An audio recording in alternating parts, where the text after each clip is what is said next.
Welcome to the Leadership Roundtable. We are so glad to have you join us on today's podcast. But before we jump in, we have a special announcement.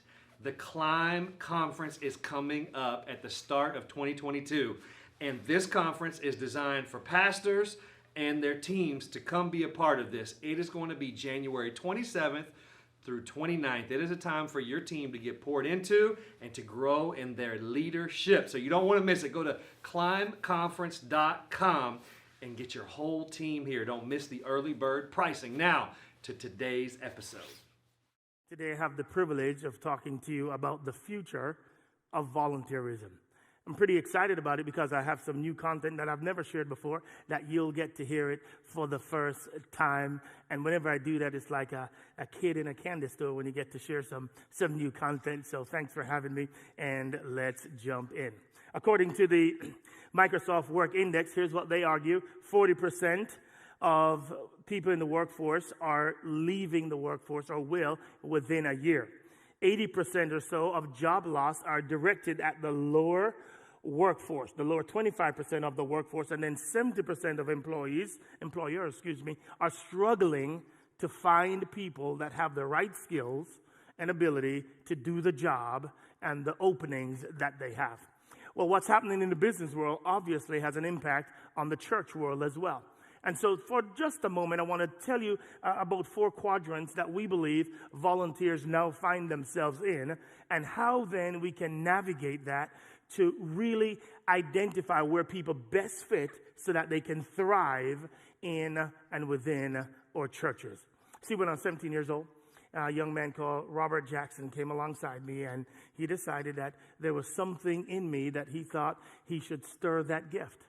And so Robert, for about a year and a half, walked with me and developed me, and then he released the student ministry to me and said, I want you now to lead the charge. I want you to do to somebody else what I have done to you. And it wrecked my world and shaped the trajectory of my entire life.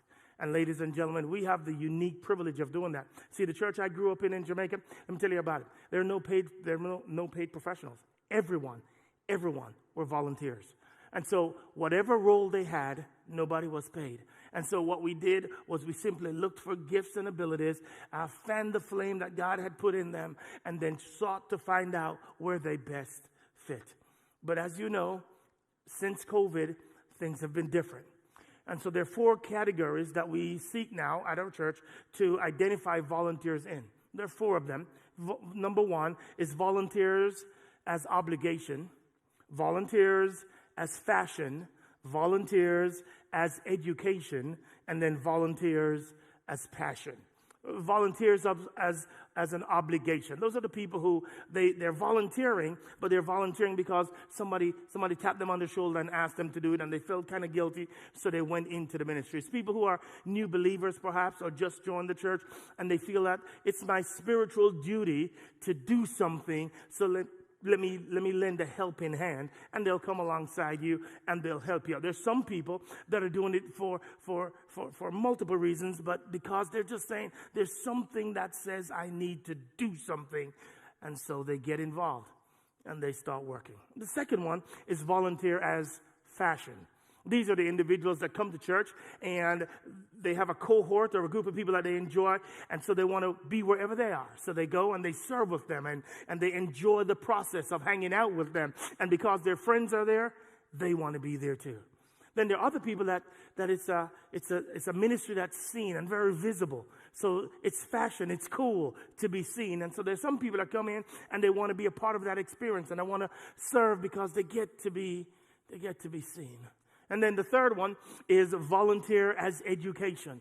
And now there's some people that want to serve because they want to learn more about a particular ministry. There's some people that want to serve because, well, if I can learn this particular craft, maybe it can even help me on my job. And then there's some people that I call it the level up people, that they're trying to get some knowledge because they want to go do their side hustle in that particular area. Whatever the motive, whatever the reason, one of the reasons why we do this is so that we can identify where they're starting and then develop them spiritually into the real and the appropriate reason for serving. And then the last one is volunteer as passion. These are the individuals that know what God's called them to do. And I try to identify where in the church they best fit, and so that they can use their gifts, their abilities, their passion, their hurts, their brokenness to then help others move in that direction. I wonder for you, where do your volunteers lie? Are they there for obligation, fashion, education, or passion? Do they get their purpose unleashed in that particular area of ministry? So once you identify each one of those four, and where your volunteers lie, the second question, which is perhaps the more difficult one now, is to discern just where are the tensions and what will those tensions be so that they can thrive in this new volunteer experience that they have. You see, there are three big words that we try to assess when we look at every single volunteer in our church. The first one is capacity. Do they have the capacity? Do they have the time to do the job, to do the assignment, to do the ministry, to do the calling that they have? Number two is, do they have the commitment to pull this off? Have they been faithful in the past, and will they be faithful in the future? And then thirdly, do you understand the why or the cause of why they're doing it? And now the leader has to assess each volunteer according to each of these three tensions that you have to balance. So now you have to look at capacity and find out, do they have the time to do this job? When you look at their schedules, is there margin in there for them to be able to pull off what you're asking them to do? Secondly, you have to look at their commitment. This one is much more difficult, and you've got to ask questions around it. But the second one is, do they have the commitment that it will take to pull it off? Are they faithful? Have they been tested? The church they're coming from, or the opportunity, or wherever they've volunteered in the past, have they been faithful there? Which then means, and it's a good indicator, that they might be faithful where you are. But you've got to ask the question of faithfulness. Why would you give them more when they have not yet been proven faithful? And then the third one is the why. Why are they doing this? This is where discipleship comes in. And so whether they start for fashion, I just want to be with my friends, I just want to hang out with my people, or whether they're starting with obligations, I just feel a moral responsibility to do something, or whether they're starting from education, I want to learn more about this so that I can go do my side business, or I can learn more in this area so that I can make a better contribution. But your job is to know, why are they doing this? And how do I remind them of the real reason of why we do what we do? Because you know this. You have a lot of people that have capacity, but not commitment. You have a lot of people that have commitment, and they want to do it, and they're passionate about doing it, but they don't have the capacity to do it. And so one of the things we have to then wrestle with in our world is we have to ask and answer the question, who are the people that best have the capacity, the margin in their lives, so that they can literally do the job and it not become burdensome to either them or their family members? And so we've identified about 7 of these people that we believe might have the capacity to pull off the ministry responsibilities that you might have.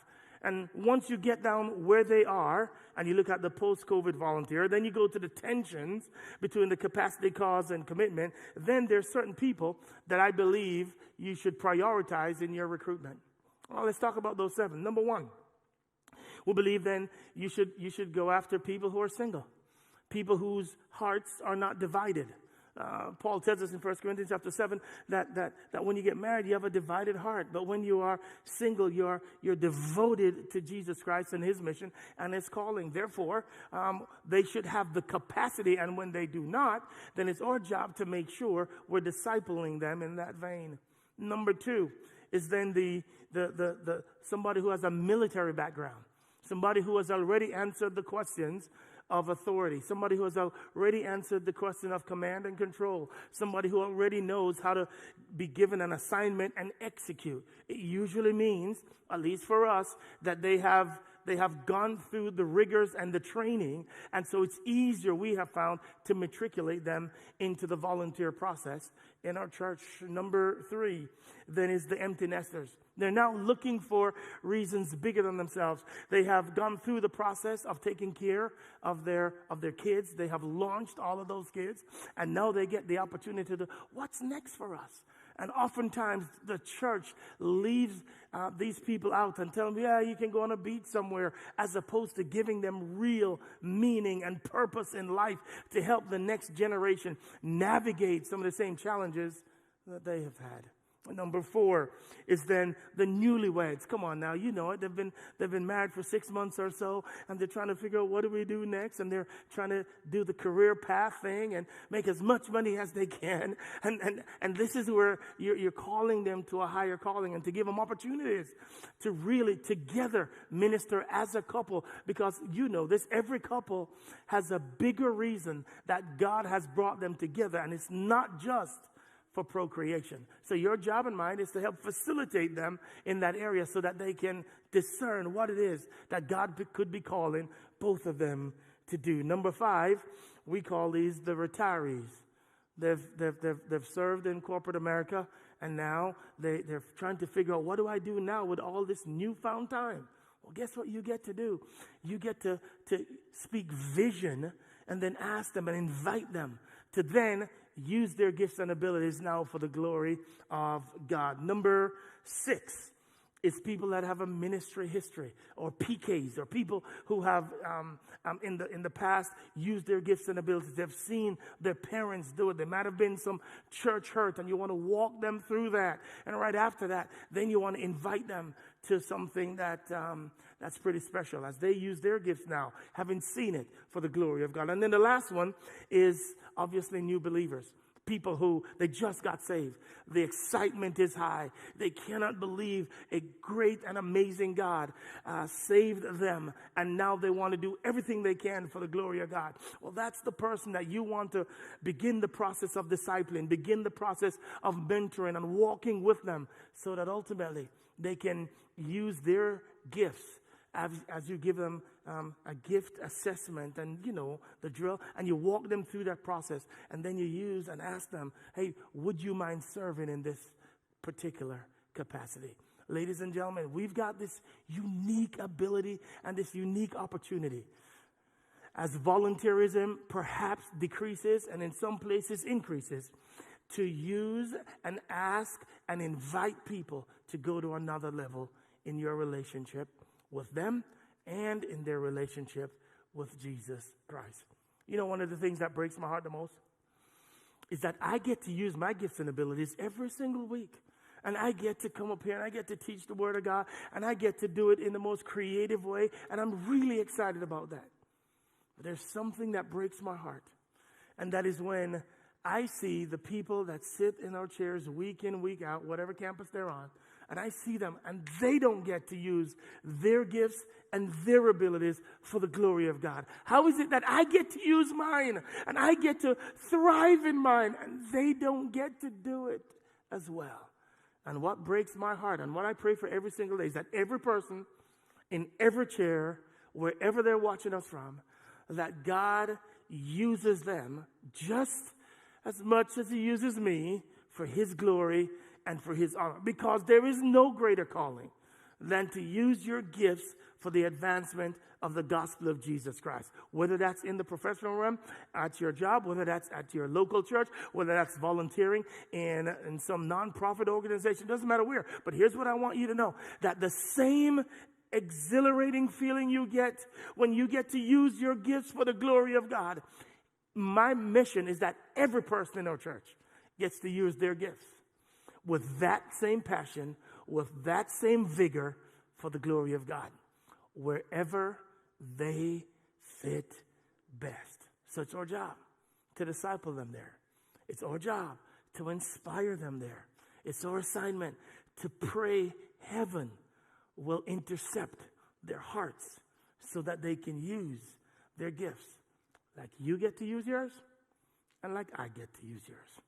So as we continue in extraordinarily difficult times, as we continue to lead, to create vision, to courageously move toward winning people to Jesus Christ and growing them up in Jesus Christ and reproducing leaders at all levels. I am pleading with you. Don't give up. Don't give in. The stakes are too high for us not to inspire our volunteers to go to the next level. Thanks for having me, everybody. God bless. Thank you so much for listening in on today's episode. We are so grateful that you are here. Now, if this has helped you grow and you want to climb your leadership to the next level, don't forget the Climb Conference is coming up in January of 2022. From Bishop Van Moody to Pastor Eric Mason to our very own Dr. Conway Edwards. You don't want to miss this. There'll be so many more. Here's where you go. ClimbLeadership.com. It will be in our show notes as well. We cannot wait to see you there.